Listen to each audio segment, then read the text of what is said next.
ప్రేక్షకులకి నమస్కారం. గోపురానికి స్వాగతం.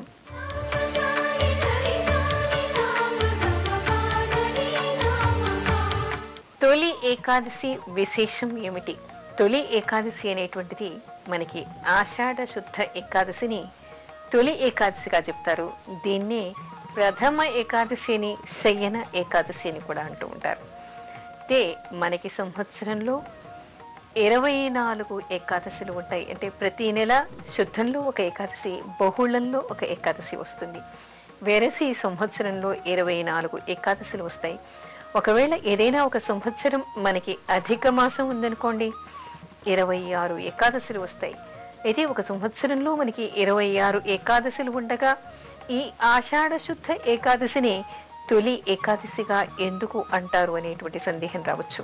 అదేమిటంటే ఇక్కడ ఈ ఏకాదశి నుంచి, ఈ ఏకాదశి రోజు విష్ణుమూర్తి శయనిస్తాడు, యోగ నిద్రలో ఉంటాడు అనేటువంటి విషయం చెప్తారు. అందుకని తర్వాత చాతుర్మాస్యాలు కూడా ఇక్కడి నుంచి ప్రారంభం అవుతాయి. కాబట్టి ఈ చాతుర్మాస్యాలు ప్రారంభంలో వచ్చేటువంటి తొలినాటి పండగగా దీన్ని చెప్తారు. మరొక విషయం ఏంటంటే, మనకి ఉత్తరాయణం కంటే దక్షిణాయనంలో అనేక పండగలు, ఉత్సవాలు మనకి కనిపిస్తాయి. అంటే దీని వెనుక అనేక ఆరోగ్య కారణాలు ఉన్నప్పటికీ కూడా ఈ పండగలన్నిటికీ కూడా మొట్టమొదటి తొలి పండగగా మనం ఈ ఏకాదశిని చెప్పుకుంటాం. అయితే ఈ ఏకాదశి వ్రతం మనకి ఆషాఢ శుద్ధ ఏకాదశి రోజు ఉంది. అయితే ఈ రోజు ఏమిటంటే మనకి 2 కారణాలు ఆధ్యాత్మికంగా కనిపిస్తూ ఉన్నాయి. ఒకటి ఏం చెప్తారు అంటే, ఈ ఏకాదశి నుంచి మొదలు కార్తీక శుద్ధ ఏకాదశి వరకు కూడా విష్ణుమూర్తి పాతాళ లోకంలోని బలి చక్రవర్తి ఇంటి దగ్గర కాపలాగా ఉంటాడు అనేటువంటి విషయం ఒక కథనంగా కనిపిస్తే, మరొక కథనంలో ఏమిటంటే క్షీర సముద్రంలో శేషశయి మీద ఈయన శయనించి ఉంటాడు, యోగ నిద్రలోకి వెడతాడు ఈ ఆషాఢ శుద్ధ ఏకాదశి రోజు. అది మొదలుకొని కార్తీక శుద్ధ ఏకాదశి వరకు కూడా విష్ణుమూర్తి యోగ నిద్రలో ఉంటాడు అనేటువంటి విషయాన్ని చెప్తారు. అందుకని దీనికి శయన ఏకాదశి అనేటువంటి పేరు వచ్చింది అని చెప్తారు. మన దేశంలో చాలా విష్ణు దేవాలయాల్లో ఏమిటంటే ఈ రోజు ప్రత్యేకంగా విష్ణుమూర్తికి పూజలు చేసి, రాత్రి పూట జాజి పూలతో ఆయనకి ప్రత్యేక పూజలు చేసి ఆయనకి పవళింపు సేవ చేస్తారు. అంటే ఆయనకి చక్కని శయ్య ఏర్పాటు చేసి దాని మీద ఆయనకి పవళింపు సేవ చేసేటువంటి ప్రత్యేక కార్యక్రమం మనకి ఈ ఏకాదశి రోజు కనిపిస్తుంది. అందుకని ఆషాఢ శుద్ధ ఏకాదశిని శయన ఏకాదశి అని, తొలి ఏకాదశి అని అంటారు.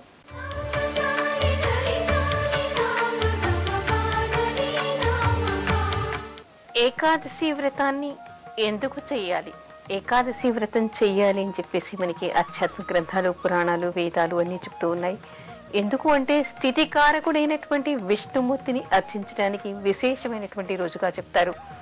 ముఖ్యంగా ఏమిటంటే ఏకాదశి రోజు ఒక రాక్షసుడు ఒక బ్రహ్మహత్యను చేసినప్పుడు ఆ పాపమంతా కూడా అన్నాన్ని ఆశ్రయించి వచ్చిందిట. అందుకని ఎవరు ఈ ఏకాదశి రోజు అన్నాన్ని తింటారో వాళ్ళంతా కూడా ఆ పాపాన్ని తిన్నట్టుగా చెప్తారనమాట. అంటే అన్నాన్ని తినటం వల్ల పాపాన్ని తిన్నట్టుగా వీళ్ళకి పాపం వస్తుంది. కాబట్టి ఈ రోజు భోజనం చేయకూడదు, విష్ణునామ స్మరణ చెయ్యాలి అని చెప్పేసి మనకి ఆధ్యాత్మిక గ్రంథాలు చెప్తూ ఉన్నాయి. ఏకాదశి రోజు ప్రాతకాలంలోనే లేచి సంకల్పం చేసుకుని తలస్నానం చేసి ఈ రోజు ఉపవసిస్తాను అనుకుని ఆ రోజు విష్ణునామ స్మరణ చెయ్యాలి. ఉపవాసము అంటే దేవుడికి సమీపంగా ఉండాలి. అంటే ఫోటో దగ్గర కానీ దేవాలయంలోని 24 గంటలు కూర్చోవడం కాకుండా మనసులో అహర్నిశలు కూడా ఆ రోజు విష్ణునామ స్మరణ చేస్తూ ఉండాలి. ఆహారాన్ని తీసుకోకూడదు అనేటువంటి నియమాలు మనకి కనపడుతూ ఉన్నాయి. అయితే అందరికీ ఆధ్యాత్మికమైనటువంటి చింత ఉండకపోవచ్చు, పుణ్యం పాపం అనేటువంటి నమ్మకాలు ఉండకపోవచ్చు. అయినప్పటికీ కూడా ఈ వ్రతాన్ని ఈ రోజు ఆచరించడం వల్ల అనేక ఉపయోగాలు మనం చెప్పుకోవచ్చు. అదేమిటి అంటే, జ్యోతిష్ శాస్త్రం ప్రకారం తీసుకుంటే మనకి ఏమిటంటే ఈ ఏకాదశి రోజు మనకి భద్రకరణం లేదా విష్టికరణం అంటారు దీన్ని. ఈ కరణం ఉంటుంది. ఈ కరణం ఉన్నప్పుడు సూర్య చంద్రులకి ఉన్నటువంటి దూరాన్ని అనుసరించి ఆ రోజు వచ్చేటువంటి సూర్యకిరణాల్లో మనకి కొంత విషప్రాయమైనటువంటి కిరణాలు ఉంటాయిట. అవి మన జీర్ణ వ్యవస్థ మీద వ్యతిరేకంగా పనిచేస్తాయిట. అంటే ఏమిటి, ఆ రోజు మనం ఏదైనా ఆహారం తీసుకుంటే అది మనకి రోగంగా తయారవుతుందే తప్ప అది మనకి ఆరోగ్యాన్ని చేకూర్చదు అనేటువంటి విషయాన్ని చెప్తారు. అందుకని జ్యోతిష్ శాస్త్రాన్ని అనుసరించి కూడా ఈ రోజు మనం ఉపవసించాలి అని మనకి అర్థమవుతోంది. మరి ఆయుర్వేదం మనకి ఏం చెప్తోంది? లంఘనం పరమౌషధం అంటోంది. లంఘనం పరమౌషధం అంటే మనం ఉపవాసం చేయటం వల్ల జీర్ణ వ్యవస్థ మనకి బాగుపడుతుందని, అజీర్తి అనేది లేకుండా పోతుందని, తప్పనిసరిగా మొట్టమొదటిగా మనం చేయవలసింది మన ఆరోగ్యం కోసం లంఘనం అంటారు. లంఘనం అంటే ఉపవసించటం, ఏమీ తినకుండా ఉండటం. అలా చేయటం వల్ల కనీసం 15 రోజులకోసారైనా కూడా ఒకరోజు పూర్తిగా ఎలాంటి ఆహారాన్ని తీసుకోకుండా ఉండటం వల్ల ఆరోగ్యం బాగుపడుతుంది అని మనకి ఆరోగ్య శాస్త్రం చెప్తోంది, ఆయుర్వేద శాస్త్రం చెప్తోంది. అంటే చాలామంది అయితే ఎందుకు ఏకాదశి రోజు ఎందుకు చేయాలి, మనకి ఇష్టం వచ్చిన రోజు చేయకూడదా అనేదానికి మనకి జవాబు ఏమిటి? జ్యోతిష్ శాస్త్రాన్ని అనుసరించి ఏ రోజు మన జీర్ణ వ్యవస్థ మీద వ్యతిరేకమైనటువంటి ప్రభావం ఉంటుందో ఆ రోజు మానుకోవాలి. కాబట్టి అది ఏకాదశి అయింది. కాబట్టి ఏకాదశి రోజు మనం ఈ ఉపవసించడం వల్ల మంచిది అనేటువంటి చెప్తారు. మరో అంశం ఏమిటంటే సమసమాజ స్థాపన అని అందరూ వాపోతూ ఉంటారు. ఇక్కడ మనకి సమసమాజ స్థాపన అంటే ఏమిటి? మనం లేకుండా ఉన్నవాడికి మనం పెట్టడం, అంటే ఉన్నవాడు లేనివాడికి పెట్టడం అనేటువంటి ప్రత్యేకమైన అంశం మనకి ఇక్కడ కనిపిస్తుంది. అది భగవత్ స్వరూపంగా భావించి పవిత్రమైనటువంటి భావనతో అందరికీ పెట్టడం, పంచడం అనేటువంటి ప్రత్యేక అంశం మనకి ఇక్కడ కనిపిస్తుంది. అందుకని దీని వెనుక ఎన్ని రకాల ఉపయోగాలున్నాయి. ఒకవైపు మోక్ష సాధన, మరొక వైపు భగవంతుడి అనుగ్రహం, మరోవైపు ఆరోగ్యం, మరోవైపు ఇంకొకరికి దానం చేయటం, మరొక వైపు తనకి తాను త్యాగం చేసుకోవడం. అంటే ఎన్ని రకాల ఉపయోగాలు దీని వెనుక ఉన్నాయో. అందుకని ఏకాదశి వ్రతాన్ని చేయటం వల్ల ఏ కోణంలో ఆలోచించినా కూడా ఉపయోగం ఉంది అని చెప్పుకోవాలి. చాతుర్మాస్య వ్రత దీక్ష ఎప్పుడు ప్రారంభించాలి? మనకి చాతుర్మాస్య వ్రత దీక్ష ఆషాఢ శుద్ధ ఏకాదశి నుంచి ప్రారంభం అవుతుంది అని చెప్పుకోవాలి. ఈ ఆషాఢ శుద్ధ ఏకాదశి రోజు శయన ఏకాదశిగా చెప్పుకుంటూ ఉన్నాం కదా. విష్ణుమూర్తికి ఈ రోజు పూజ చేసిన తర్వాత ఆయన యోగ నిద్రలో ఈ 4 మాసాలు అంటే ఆషాఢ మాసం, ఆ తర్వాత శ్రావణ మాసం, భాద్రపద మాసం, ఆశ్వీజ మాసం, కార్తీక శుద్ధ ఏకాదశి రోజు మళ్ళీ ఆయన యోగ నిద్ర నుంచి లేస్తాడు అని చెప్తారు.